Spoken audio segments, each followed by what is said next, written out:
Genellikle her videomuzun sonunda sorgulayın, öğrenin, araştırın ve bilimle kalın sözümüzü görüyorsunuz. Daha doğrusu duyuyorsunuz. İşte bugünkü videonun konusu da bu sözün yoğunluğunu size daha net bir şekilde anlatacak bir konu üzerine olacak. Soruların asla bitmediği bir paradokstan bahsediyorum. Gecenin parlayan şöhreti veya yıldızı Olbers paradoksu.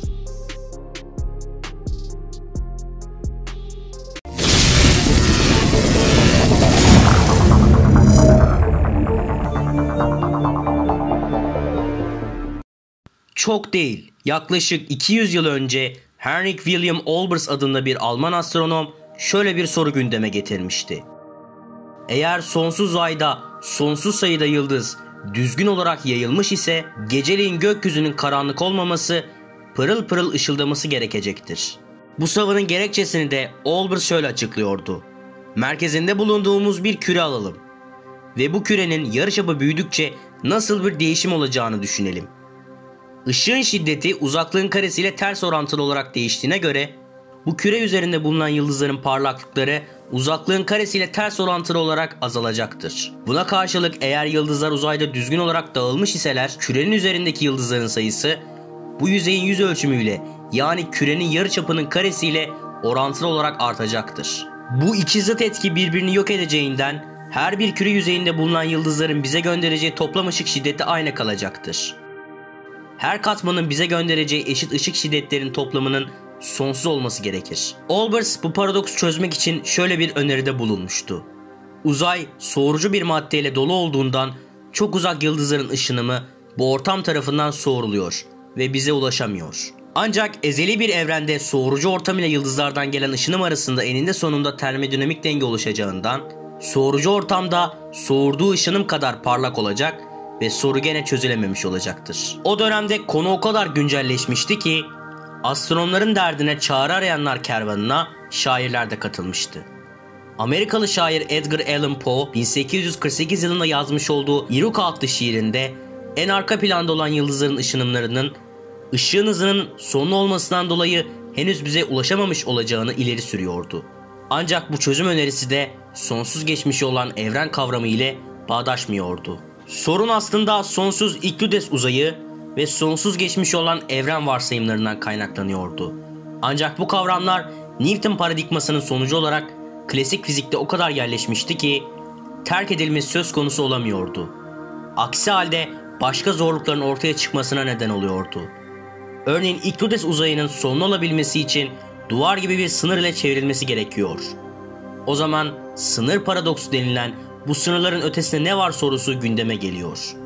16. yüzyılda yayımlanmış ünlü gravürde sınırdan öteye başını uzatıp ne var ne yok diye bakan meraklı adamı hatırlayın. Bugün yıldızların uzayda düzgün olarak dağılmayıp galaksi dediğimiz topluluklar halinde olduğunu biliyoruz.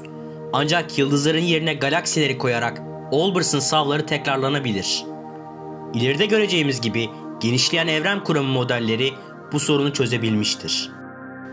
20. yüzyılda Olbers paradoksuna son verecek ve nihayet tatmin edici bir çözüm bulabilecek büyük keşfi bugün astronomiyle az çok ilgisi olan herkesin bildiği bilim insanı Edwin Hubble yapmıştı. Hubble'ın öncülüğündeki büyük patlama teorisi bizlere basitçe evrenin 20. yüzyıla değin düşünüldüğü gibi ezeli ve statik olmadığını söylemekteydi. Yani Hubble'ın söylediği üzere evren sonluysa gece gökyüzünde baktığımız her bir noktada bir ışık kaynağı olmak zorunda değildir. Ve bu nedenle gece karanlıktır. Böylelikle büyük patlama teorisiyle birlikte Olbers paradoksuna net bir cevap bulunabilmiş görünüyordu. Ancak bilimde her cevap yeni sorular veya paradokslar doğurabilir. Büyük patlama teorisi de Olbers paradoksuna net ve elle tutulur bir açıklama sunabilmişti. Ancak yeni bir paradoks daha çıkagelmişti. Teoriye göre patlamanın ilk anlarında evrendeki tüm noktalar yüksek ısı ve ışıkla doluydu. Bu durumda o zamanlar evrenin her noktasına nüfuz etmiş ışıkları hala görüyor olmamız gerekmez miydi? O halde gece neden karanlıktı? Aslında buna tam olarak paradoks diyemeyiz. Çünkü hiçbir zaman bir paradoks olarak görülmedi. Bu sorun Hubble paradoksu gibi fiyakalı bir isim alacak kadar uzun bir süre geçmeden çabucak açıklandı. Çünkü sorunun cevabı zaten büyük patlama teorisinin içinde mevcut. büyük patlama teorisi, hatta daha önceden kanalımıza yayınladığımız kırmızıya kayma fenomeniyle bu sorunu cevaplayabiliyor. Bahsedeceğimiz konuyu daha iyi anlamak için Kırmızıya Kayma Teorisi adlı videomuzu izleyebilirsiniz.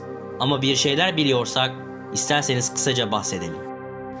Büyük patlama teorisine göre evrenin ilk anlarında tüm evreni dolduran ışık, evrenin devamlı genişlemesinden dolayı kırmızıya kaydı. Bu da demek oluyor ki aslında şu an baktığımız gökyüzü evrenin ilk zamanlarındaki ışığın kalıntılarıyla dolu ve ışıl ışıl. O halde tüm bunlara rağmen gece neden hala karanlık?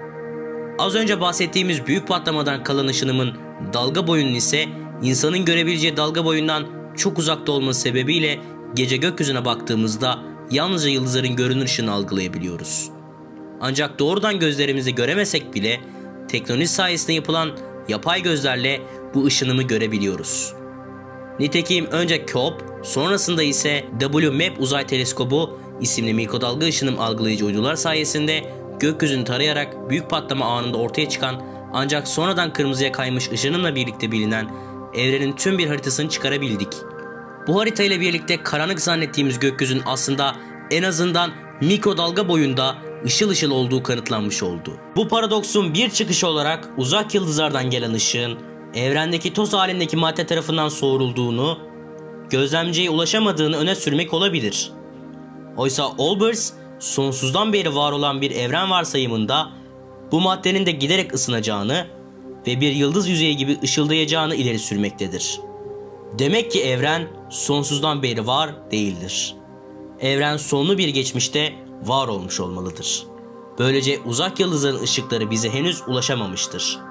Ve aradaki madde henüz yıldız kadar ışık saçacak ölçüde ısınmamıştır. Bu konu ancak sorgulayarak, öğrenerek ve araştırarak açığa kavuşacaktır. Bilimle kalın değerli bilim arşivi topluluğu.